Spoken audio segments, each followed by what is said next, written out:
Hi, I'm back with my handy dandy glove here. You guys do not have to use a glove by any means.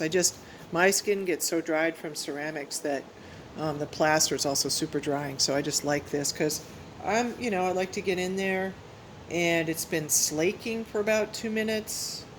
And now what I'm doing is just stirring it a little bit. Um, and what I'm doing is kind of feeling around to see if I feel any lumps, and if I feel any lumps or clumps, to kind of break those up a little bit. I'm trying as I'm stirring here to not incorporate a lot of water into the plaster because, I'm sorry, a lot of air into the plaster because that creates bubbles, and where you may be planning to make this carving, um, and I'll talk more about that in assignments, it's best if there isn't a bunch of bubbles in it. All right?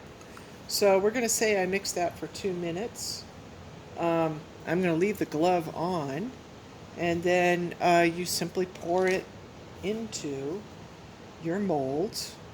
In this case, a pint of half and half.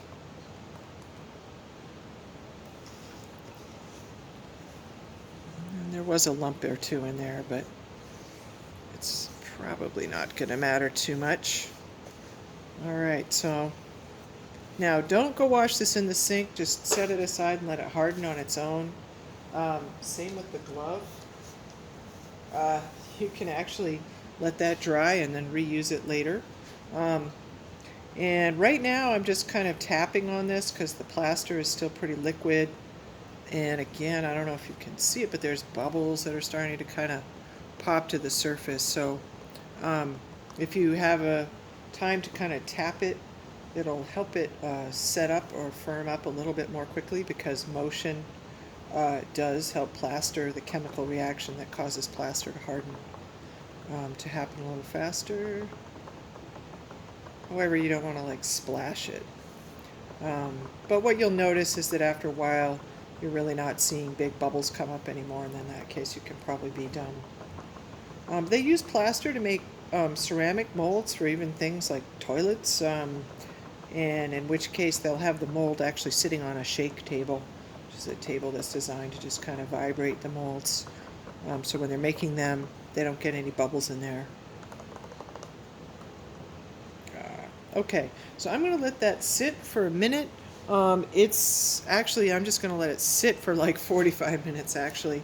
Then I want to show you what happens. So this is one I actually made last semester, and you can see, yes, my husband loves this half and half. And so now I'm actually destroying the container, but now I have my cool block that I can carve. All right, so you're going to have to leave it probably overnight and in the container. And then one thing about it, if you have your block, this has been sitting around obviously for months, but if you peel your block and you've only waited a day or so, you could keep it in a plastic bag, in which case it's going to be a little bit softer to carve. And I recommend that softer state of plaster for roughing out your shape.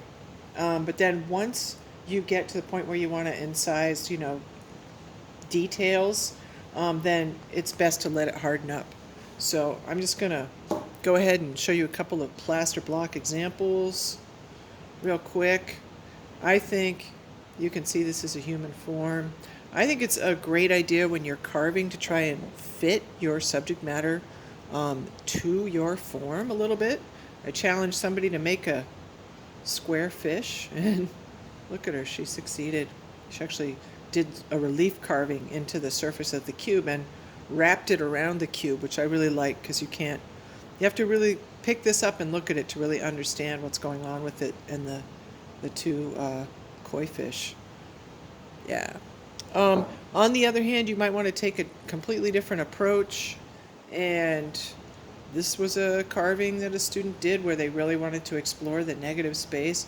This is challenging, and this person, I think, had some things that broke along the way, and but it's the carving process. You learn that way, and I'm pretty open about that. Here's another approach to the carving where they fit a blocky skull um, inside of, that looks like that was maybe a half-gallon container, carved into the top of it. Make an interesting negative space. So anyways, that's how to mix plaster and a little bit about carving projects.